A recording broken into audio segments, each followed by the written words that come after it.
Alright. Where did I leave that? Anything?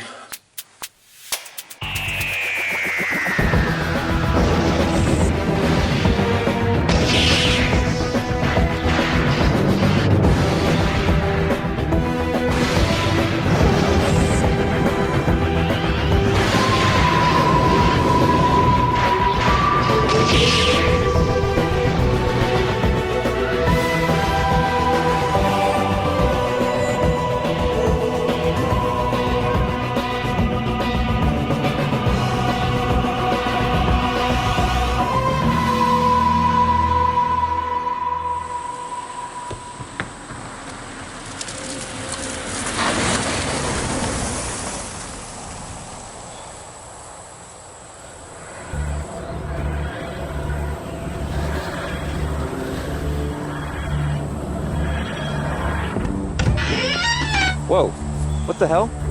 Hey, who's there? Come on. Who are you? I'm Mike. Vincent? What the hell are you doing in that blue box? I'm not quite sure. Wait, did you call me Vincent, or are you saying your name is Mike Vincent? I called you Vincent. I'm not Vincent. Well, who the hell are you supposed to be? My name is the Doctor. Dr. Vincent? No, just the Doctor. Why are you fixated on that? Okay, whatever, Dr. Vincent. Don't call me that. I'm rather confused right now. Would you like to come in and help me? You seem to know me, or someone who looks like me, and I'm kind of all alone in here. You seem to be on the side of the road, so you're obviously going somewhere. Perhaps I can give you a ride. Sure, fine, let's do this. Let's see your magical blue box. Magical science. Sure. Yes, and here it is, the Tardis, T-A-R-D-I-S, time and relative dimensions in space. And yes, before you say it, I know, this Yeah, it's bigger on the inside. I've seen the fucking show. Actually, I was going to say it is sexy. This is one sexy machine. Mass Conversion was better. You know what? I am very confused right now. And you are not helping by continuing to bring up people and names that I do not know, alright? If I were to make a ranking of all the companions I've had before, you, sir, would be at the bottom of the ranking list. Rankings? Are we ranking something? Is that what we're doing? What's going on here? It's like a screensaver swap. My mental bond was the TARDIS. It must be... Oh, man, you gotta take a shit or something? Watch the language! Damn, okay, rated G. I have a mental connection with the TARDIS. My mind is jumbled, therefore the appearance of the TARDIS is jumbled. You said you knew my previous incarnations, and I brought you on board my ship to help me. So are you going to help me or not? Oh, sorry, man, I got a little distracted because the David Tennant TARDIS was up. That's pretty cool. Allons-y, right? That's cool. Wait, what are you doing with that? Oh, hey! Whoa, hey, man! What the hell? Just making sure you are actually human. After over 2,000 years of space and time travel, I've never met a human as annoying as you are. Okay, one thing, first off, harsh. Second thing, what the hell are you on, man, and what were you doing last night? Because you are gone, dude. What's going on with A you? very long night with some very nasty Cybermen. Cybermen like in the show, that's cute. Okay, Dr. Vincent, I'll indulge your little fantasy here. Okay, so what are we doing? You want me to rank the doctors with you? Just tell me who I was, in whatever order helps you. Alright, let's rank the doctors. Let's do it. It's about time. Alright, everybody, welcome to our Doctor Who special today. We're going to be going over the ranking of the doctors with a unified list that both Vince and I came up with. Dr. Vincent. Why are we recording this? Come on, man, you know how we do things. How do we do things? I've only known you for 5 minutes. Okay, alright, whatever. Alright, he's gone a little out there, This is going to be on the internet, is it? So there is a long history of doctors stretching all the way back to the 60s, with William Hartnell as the first, all the way through to Peter Capaldi. So we have a total of 13 doctors that we're going to be ranking today, and we're even including the War Doctor. So we're going over the whole list. We'll start our list at number 13, which will be the 6th Doctor, Colin Baker. So the 6th Doctor started off his career a little bit controversial. Oh, yes! I tried to choke Perry to death. Yes, the 6th Doctor did try to do that. Oh. Threw off a lot of people. Some people didn't know how they felt about that. But Perry forgave me over time, and we got to understand each other a lot better. Okay, but the Doctor choked out Perry, his companion. First time you ever saw a Doctor regenerate and beat that out of it. And a lot of people didn't like his smugness, his intellectual snobbishness. Yes, I did have quite the ego with that form of mine, I will admit. Less sociable with people, they didn't warm up to me had they with some of my previous forms. I think. Right? Yeah. My memories are still so foggy. Well, coming in number 12, we have the War Doctor, played by John Hurt, who is a respected English actor that's been in dozens of classics. He's a big name to bring to the Doctor Who universe. He definitely got across the burden that the War Doctor was carrying. The Time War, that's what this is. Oh, yes. Oh, definitely the darkest period in my life. What I had to do to survive. Fortunately, with the help of two other doctors, the War Doctor was able to redeem himself and kind of own up to the name of the Doctor again, right? Yes. Oh, the other two, yes. Chin and Sandshoes. Yes. I don't remember much about them yet, but this is starting to come back to me. I thought that he did a great job. He would rank higher up on the list if he had a little bit more screen time. But for the short time we had him, great job. Brought a little gravitas to it and everything. All right, now moving on, we got the First Doctor coming in 11th place. Now, the First Doctor, you've got to owe a lot to this guy. He was the one that was the first one on the scene that breathed life into this character. And there's a lot of changes that were made to the character after he first appeared. He appeared at first kind of intimidating, kind of grouchy. Oh yes, when I first back when my true adventures began, I kind of basically kidnapped my granddaughter's teachers.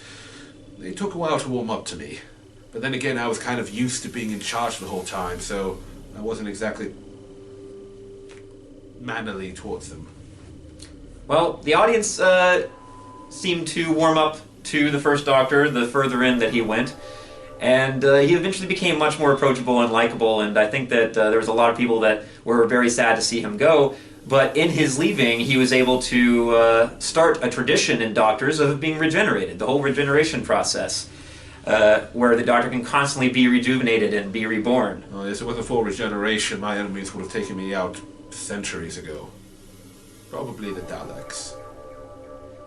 The regeneration is clearly an important part of what has kept this series alive. So a lot owed to that to William Hartnell. Great work. Yeah. And then moving into our 10th spot, we got the 8th Doctor, played by Paul McGann. Now again, just like John Hurt, this is a Doctor that we only got just for a very short time, and he was in the Doctor Who TV movie, the attempt for them to rejuvenate the series on an American, I think, station. And he did a fantastic job in the short time he was on there. He came after the series had been off the air for a while, and he was a young, youthful Doctor, full of spark and energy. And oh yes, I do remember. I was quite handsome during that time. Oh, yes.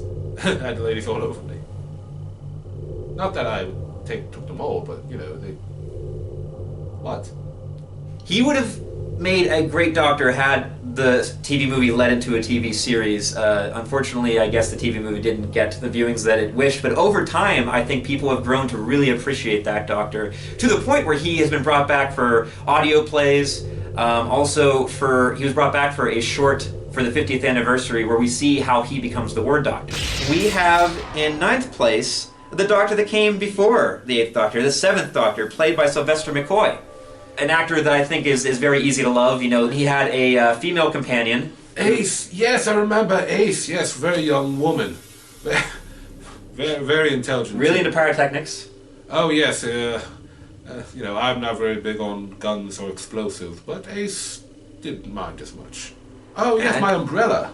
Yes, my umbrella was a question mark. Yes, I was really kind of embracing the mystery in my life at the time.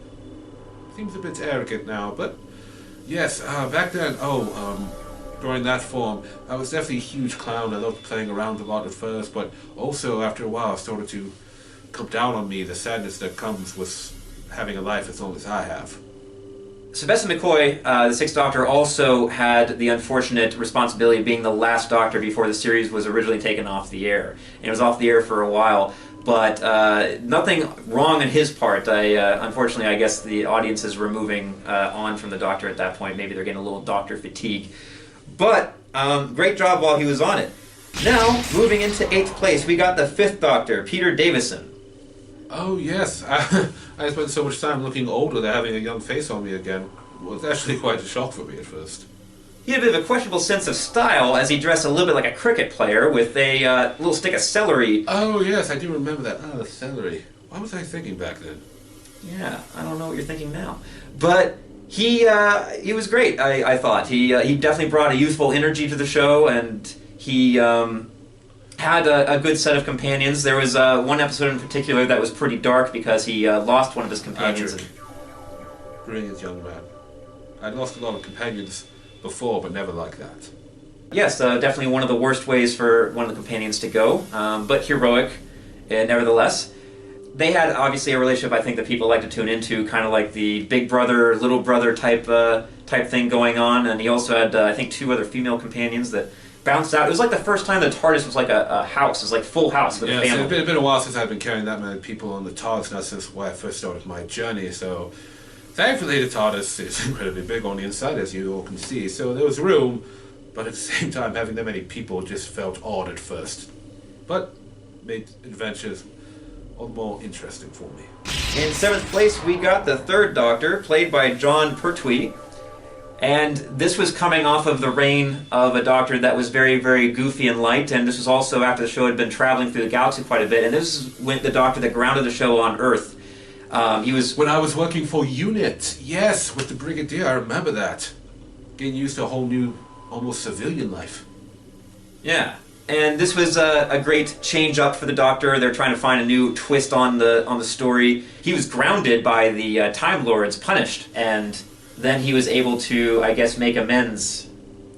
Oh yes, at one point during that form of mine, an old enemy of my people, and actually at the same time our savior, Omega, returned to try to destroy the universe. I teamed up with my 2 previous regenerations and was able to stop him, and in return for saving the universe, my people, the Time Lords, restored my knowledge of time travel and replaced the missing part in my TARDIS. I really like Jon Pertwee's Doctor. The only thing is that I prefer Doctors that are more in touch with their inner child. They're big kids with a fun, living joy for life.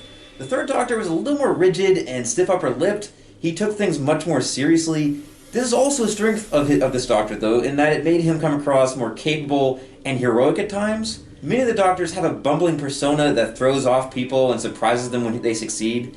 This Doctor you trusted to save the day. The 3rd Doctor is a man of action, which is interesting because Pertwee was also one of the older actors cast in the role. There was also a signature car that the 3rd Doctor drove around during his reign on Doctor Who. Yes, oh, old Bessie. Yes, Bessie was an old jalopy that I put back together. Oh. You'd think they would have had better cars back then for him to ride in, though. I mean... She got me from A to B. That's all I ever asked of her. Okay, fair enough. Moving on in 6th place, we have the 9th Doctor played by Christopher Eccleston. And this was the revival of the Doctor Who series. Prior to this, it had been dead since the 1996 movie. And this brought it back, and Christopher Eccleston did a great job welcoming audiences back into the Doctor's TARDIS, and taking himself along with his companion Rose up into the galaxy once again. Oh, Rose. Oh, yes, she was a huge help to me. After the Time War, I wasn't completely myself, but she brought me back to the way I used to be. Still miss her to this day.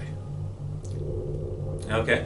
Yeah, Billie Piper, definitely pretty cute as Rose. She and he together were a great team, and the series, he had this like incredibly bright smile where his eyes would just light up, and you kind of got a sense of that inner child in him, that youthful optimism that came out, especially around Rose. But you also got a sense of a little bit of a darker, edgier, post-traumatic stress disorder type thing, because obviously his experiences with the Daleks. Oh yes, the time when I first found out there were surviving Daleks after the war. That's when I was losing control of myself. But as I said earlier, Rose was able to pull me back in. He only lasted one season. Chris Eccleston is famous for downplaying his excitement for playing the Doctor, and he didn't want to do it anywhere past that. And at the time, he was my first Doctor that I saw, so I was really, really sorry to see him go. And great job, Chris Eccleston. You were fantastic. Coming in 5th place is the second Doctor, which was played by Patrick Troughton. And really, there is a lot owed to this Doctor. He came right after the first Doctor, who is a much more grumpy old man type persona. Oh yes, the first time I regenerated. That was when I was going through my galactic hobo phase. Yeah, and he definitely brought that inner child that has become famous for a lot of the Doctor's incarnations. This big kid in an old being's body. And he has been said to be the influence for other Doctors after him. So he played a huge part. I don't think you would have modern-day Doctor the way that he exists today without what he brought to the role. He was bumbling, he was also brilliant at the same time. Yes. Had a lot of encounters with the Cybermen, too. And Tomb of the Cybermen was a great adventure. Yes, yes. Oh, that was cool. When we opened that thing up and found all the Cybermen in there, quite frightening. Questionable, again, sense of style for his companion, as Scotsman wearing a kilt. Jamie! Oh, yes. Him and I got along famously. I thought he did a great job breathing new life into the Doctor after the first Doctor had departed. In the 4th place is the 4th Doctor, Tom Baker. Oh, that was my form where I had the long scarf in it. Yes, it was definitely the scarf. Yes. This is considered one of the more iconic incarnations of the Doctor. He carried the series for, I think, the longest reign, and he developed a huge fan base and just kind of skyrocketed the series. A lot of people to this day will still say that he is their favorite. And he ranks a little lower on our list, most likely because we are younger and we grew up with some of the newer guys. But he was great for his time. Oh, Sarah Jane. Such fond memories of adventures that we had together. Oh, she was so loyal to me, one of my best friends at the time. I had a lot of good memories there. Sarah Jane stood with me through my regeneration, and I continued on adventures. And also got my first pet, K9. Oh, I miss my little puppy dog. Little metal puppy. Actually, no, he's actually quite old now. Never mind, move on. Yeah. Of course, the iconic scarf and the hat, the fedora hat and everything. Yeah, a great Doctor. Again, he played off the whole bringing like a youthful kind of energy to the Doctor, and just knew how to have a good time, but also when to get very serious. I had great hair. He had an interesting head of hair for sure. Oh, I forgot I still had these on. I was just trying them on earlier. Probably should really need them. What are you talking about, man? You can't see shit without those. I can see perfectly fine without glasses. I only put them on just to make myself look smarter when I'm reading something. What? Okay, all right. Let's continue on. My memory is almost completely back. Keep going. Okay, whatever, Dr. Vincent. Calling me that. Okay, so we're moving on into our top 3 Doctors. Now, these are all going to be from the revised Doctor Who, so call us biased, but that's where we have it. Coming in number 3 is the 12th Doctor, played by Peter Capaldi. Now, he comes in at a time when there was a long run of younger incarnations of the Doctor. He was definitely the oldest Doctor at that point that we've had in a while. He played it a little bit like he was a senile old man at first, having trouble remembering things and having trouble organizing things in his mind. Also, Peter Capaldi, huge fan of the series, apparently grew up with it, and so I guess it's a long time coming for him.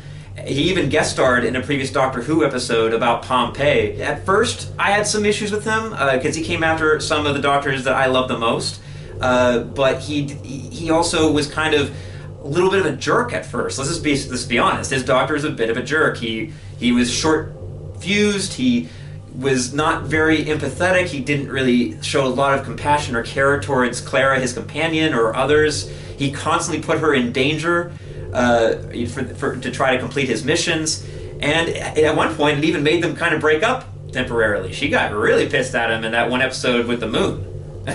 Well, we made up, and, after a while she came to the understanding that it's not that I intended to hurt her, but all you have sometimes are bad decisions to choose from.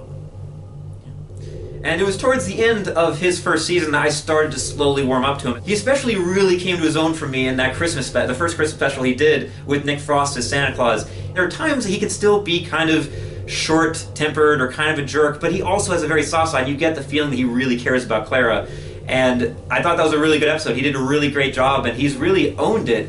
And the issues I have with the Doctor Who in his incarnation are totally on the writing end of it, not on the actor's end. I think Peter Capaldi has proven himself to be a pretty good Doctor.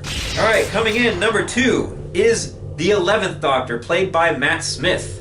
Geronimo, he was great, and he yes. Definitely a big time in my life. Amy and Roy, together we formed a little trio. Long time since I had something like that on the Tardis. And of course, when I actually got to know my wife with a song. Yes, much as I could at first, considering our timelines were backwards. Yeah, Matt Smith was blessed with some of the best companions that have been on Doctor Who. Everybody loves all those companions. They were great, and the chemistry between them was great. But Matt Smith, just doing some crazy combination of Jack Sparrow with Patrick Troughton, the second Doctor, he just had this joyous, goofy mannerisms. Yes, I was rather flamboyant and rubbery back then. I just loved moving. I couldn't stay still. I don't know what it was. Bow ties are cool. Bow ties are cool, but normal ties not bad. And yeah, he just had this old, like, 40s teacher-looking attire. He owned it, man. He was so great, and I loved the Doctor that came before him. But at the end of the first episode, when he steps up and says, "I am the Doctor," it's like, you're damn right you're the Doctor. And there was something so seemingly innocent about Matt Smith's Doctor, like a big kid, and he was tons of fun to watch. If I could, I would rank him tied with our first choice, but unfortunately, there can only be one, like in Highlander. And coming in number 1 is, you would have guessed it based on what we've gone through so far, is the 10th Doctor, David Tennant. You know, who, Allons-y, right? That bring back any memories? Oh, yes. Oh, yes. That was a hell of a time during my life. Chris Eccleston was my introduction into the Doctor Who series, but when David Tennant came on, he just took it and ran with it, and he was the one that I really, really got into first. And for me, that's why he ranks up so highly, is that without him, I don't know if I would still be watching Doctor Who to this day. Yes. I ran into so many of my formidable foes from the past, all recurring. The Daleks were coming back into full power, the Cybermen were resurging, and of course I counted creatures. I counted one being who claimed to be the devil, and with that really shook up how I viewed life and where the universe works. And then of course I also had to re-encounter my people, the Time Lords, but during when they were far from what they were. I had fallen in love with someone for the first time in centuries, Rose, making it all the more painful when we had to separate. And there was Martha, who was a great help to me, and then Donna Noble. Great woman, so sad to have to erase her memory of me. Yeah, he was like a serial dater with his incarnation. He bounced from companions like no other Doctor has. Different companion every season. But all of them were great, especially Rose. Rose is the one I think that most people would note, because she was probably the first companion that the Doctor actually had a slightly romantic relationship with. The separation that didn't leave a dry eye among fans. It was definitely heart-wrenching, the scene that they had to part ways. Even more heart-wrenching, though, is the way that this Doctor left us. He had, of all the Doctors, he was the most afraid. "I don't want to go," he says. And man, we didn't want him to go either. It was heartbreaking. Yes. Quite ironic how I was always saying "Allons-y," which means "let's go," and then at the end I didn't want to go at all. He was the most relatable Doctor. He was the most human. He empathized probably more than most of them have. More of a softer side to him than almost any other Doctors. And you just felt like you were losing a friend. And he was fantastic. He was great. Such a sad parting of ways, especially since he was probably one of the younger Doctors. I think that his Doctor didn't make it anywhere near as some of the other ones did. Like Matt Smith, the 11th Doctor got to live a pretty long, full life. He made it to a ripe old age. But oh yes, I lived for 100 years doing that for. Yeah, but unfortunately... Quite interesting, actually, growing old for once. Yeah, he was probably the oldest since the first Doctor. Both of them died of old age. Unfortunately for our David Tennant, 10th Doctor, he did not quite make it to an old age. He left us too soon, but he definitely left us with a lot of good memories.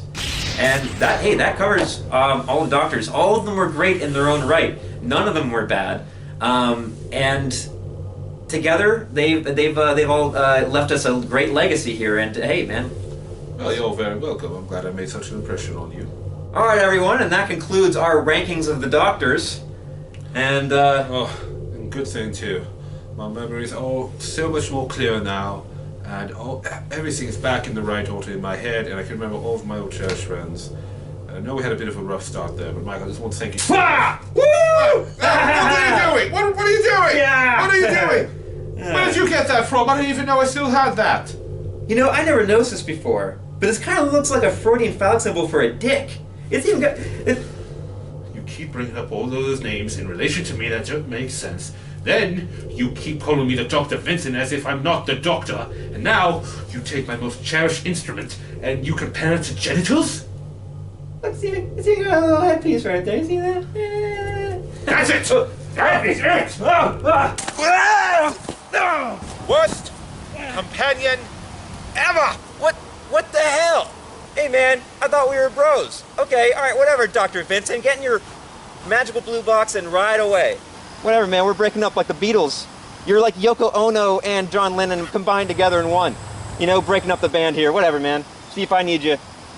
Yeah, you better walk away, or materialize away, whatever the hell you're doing. Yeah, whatever. See if I need you, man. I can do these reviews all by myself. Hey, it could be a one-man show. What? Look, dude, where you been, man? I'm waiting for an hour. We gotta shoot the Doctor Who review. Whoa. You're here, but you were there. You know, I was over there. I was at the sec. Dude, What the hell are you talking about right now, man? What are you talking about?